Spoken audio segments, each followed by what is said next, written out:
Northern Ukraine के Chernobyl में वूल processing plant में काम करने वाली महिलाओं के लिए स्प्रिंग का मौसम हमेशा साल का सबसे बिजी समय होता है, क्योंकि देश भर के खेतों से 21,000 टन से अधिक ऊन कारखाने से होकर गुजरती थी।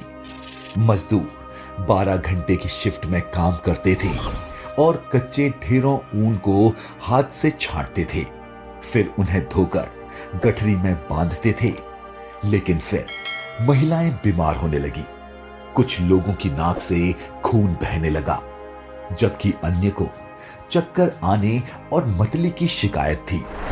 जब अधिकारियों को जांच के लिए बुलाया गया तो उन्होंने पाया कि फैक्ट्री में रेडिएशन का स्तर 180 मीटर एसवी पर आर तक था, क्योंकि सिर्फ 50 किलोमीटर दूर चेर्नोबिल न्यूक्लियर पावर प्लांट था।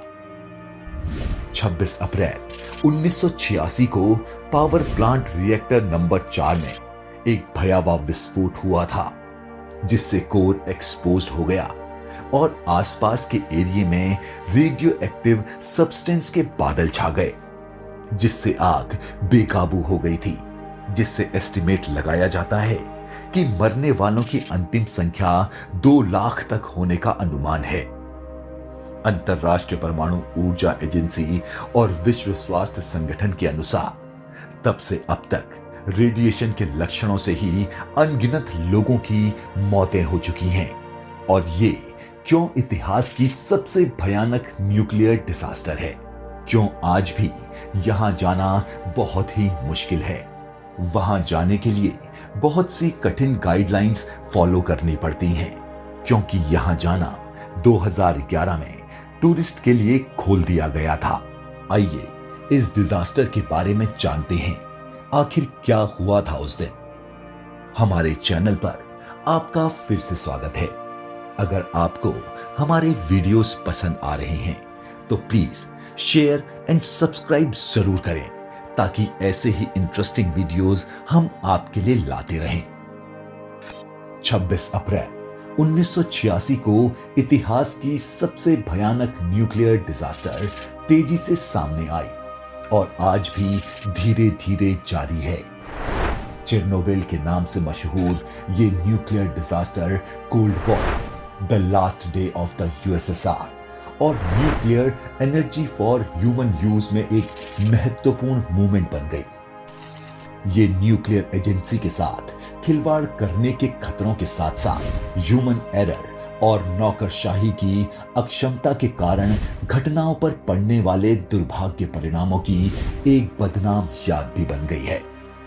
ये डिजास्टर सोवियत यूक्रेन के फेमस शहर के पास चेर्नोबिल न्यूक्लियर पावर प्लांट में हुई थी।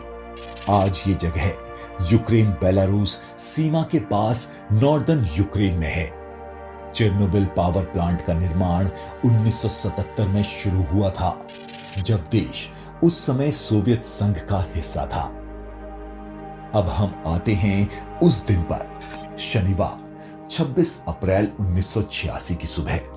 प्लांट के इंजीनियर एक सुरक्षा परीक्षण कर रहे थे, जो ये देखने के लिए बनाया गया था कि बिजली गुल होने की स्थिति में रिएक्टर 4 के कोर को कैसे ठंडा किया जाए। हालांकि ये प्रोग्राम मिसमैनेजमेंट से भरा हुआ था। ये प्रयोग अनएक्सपीरियंस्ड वर्कर्स के साथ किया गया था और महत्वपूर्ण सुरक्षा सुविधाओं पर कंजूसी की गई थी। टेस्ट के दौरान ऑपरेटर ने सुरक्षा नियमों के विरुद्ध जाकर ऑटोमेटेड कंट्रोल सिस्टम को बंद कर दिया। पहले उन्होंने इस टेस्ट को दिन में एक्सपीरियंस्ड वर्कर्स के साथ करने की तैयारी की थी, लेकिन कुछ देरी के बाद ये काम रात के समय किया गया, वो भी कम एक्सपीरियंस्ड लोगों के साथ। ये टेस्ट 25 अप्रैल को देर रात 1:23 पर शुरू हुआ। कुछ ही सेकंड्स में एक अनकंट्रोल्ड रिएक्शन के कारण रिएक्टर नंबर 4 में भाप के रूप में दबाव बनने लगा।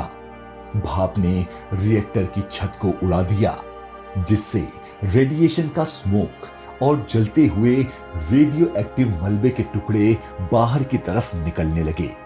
करीब 2 से 3 सेकंड बाद दूसरे विस्फोट से एक्सेसिव फ्यूल बाहर निकल आया। रिएक्टर नंबर 3 की छत पर आग लग गई, जिससे उस प्लांट की सेफ्टी में डेंट लगने का खतरा पैदा हो गया। ऑटोमेटेड सिक्योरिटी सिस्टम जो सामान्य रूप से काम करना शुरू कर देती थी, वो इसलिए काम नहीं कर पाई क्योंकि उन्हें टेस्ट से पहले ही बंद कर दिया गया था। कुछ ही मिनटों में फायर ब्रिगेड घटनास्थल पर पहुंच गई और वो रेडिएशन से बचाव के लिए बिना किसी इक्विपमेंट के आग बुझाने में जुट गई, जिसमें से कुछ लोग जल्द ही रेडिएशन एक्सपोजर से मारे गए 28 लोगों में शामिल हो गए। बुझाने में मदद करने वाले फायर ब्रिगेड के आई विटनेस ने बताया कि रेडिएशन का स्वाद धातु जैसा था और उनके चेहरे पर पिन और सुइयों जैसा दर्द महसूस हो रहा था। कुछ दिनों बाद उनमें से कई फायर ब्रिगेड के लोग मर चुके थे। अगले दिन सुबह 5 बजे तक रिएक्टर नंबर 3 को बंद नहीं किया जा सका, तो लगभग 24 घंटे के बाद रिएक्टर नंबर 4, 1 और 2 भी बंद कर दिए गए। 26 अप्रैल की दोपहर तक सोवियत सरकार ने आग बुझाने के लिए सेना जुटा ली थी। कुछ सैनिकों को रिएक्टर्स की छत पर उतारा गया ताकि वो मलबे को तेजी से हटा सके और रिएक्टर को ठंडा रहने के लिए उस पर पानी का छिड़काव कर सके। रेडिएशन के संपर्क में आने से बचने के लिए कुछ ही सेकंड में मजदूरों को बाहर निकाल लिया गया। अगले दिन 27 अप्रैल को सरकार ने प्रिप्यांत के 50,000 निवासियों को निकालना शुरू किया। निवासियों को बताया गया कि वो सिर्फ कुछ दिनों के लिए बाहर रहेंगे, इसीलिए वो अपने साथ बहुत कम सामान लेकर गए। ज्यादातर लोग कभी अपने घर वापस नहीं लौटे। डैमेज्ड प्लांट से 10 दिनों से अधिक समय तक आयोडीन 137, प्लूटोनियम और स्ट्रोटेनियम 90 सहित बड़ी मात्रा में रेडियोधर्मी पदार्थ निकल रहे थे, जिनसे बड़ी मात्रा में कैंसर और थायराइड कैंसर होता है। रेडियो एक्टिव बादल, धूल और मलबे के रूप में जमा हो गया, लेकिन हवा के साथ ये यूक्रेन, बेलारूस, रूस और यूरोप के अन्य भागों में भी फैल गया। रिएक्टर 4 के तहखाने में चेर्नोबिल एलिफेंट फुट स्थित है, जो पिघले हुए कंक्रीट, रेत और highly radio active nuclear fuel का एक विशाल लंप है।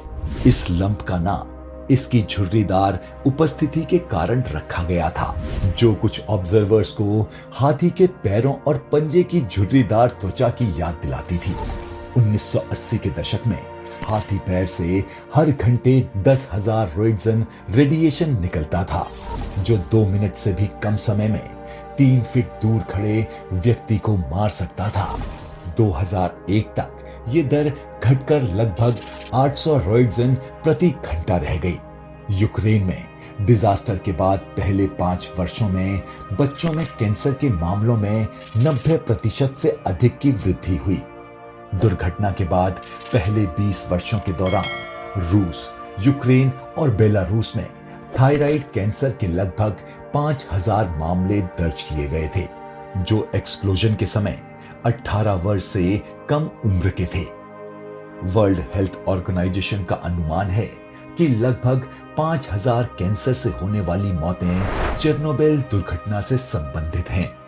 यूएसएसआर के डाउनफॉल के बाद चेर्नोबिल न्यूक्लियर एनर्जी स्टेशन को बंद करने में 9 साल लग गए।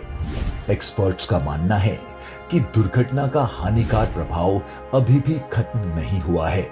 आइसोटोप कम से कम 180 वर्षों तक इन्वायरमेंट को नुकसान पहुंचाता रहेगा और प्लूटोनियम 239, जिसके अवशेष स्वीडन तक में पाए गए थे, जिसकी लाइफ 24,000 वर्ष है।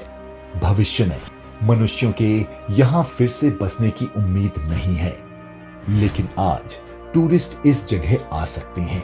यूक्रेन सरकार अब इस डिजास्टर प्लेस को यूनेस्को वर्ल्ड हेरिटेज साइट के रूप में लिस्टेड करने के लिए पिटीशन दायर कर रही है, ताकि इसकी घटना, दुरुपयोग, इतिहास और लोगों के अधिकार को याद किया जा सके। चेरनोबिल डिजास्टर को मानव जाति के इतिहास में सबसे बड़ी मानव जाति डिजास्टर बताया गया है।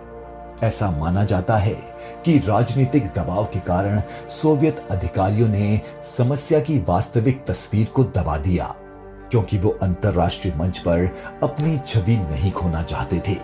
लेकिन चेरनोबिल और उसके आसपास जो कुछ हुआ, उससे इन्हें सबक सीखना चाहिए।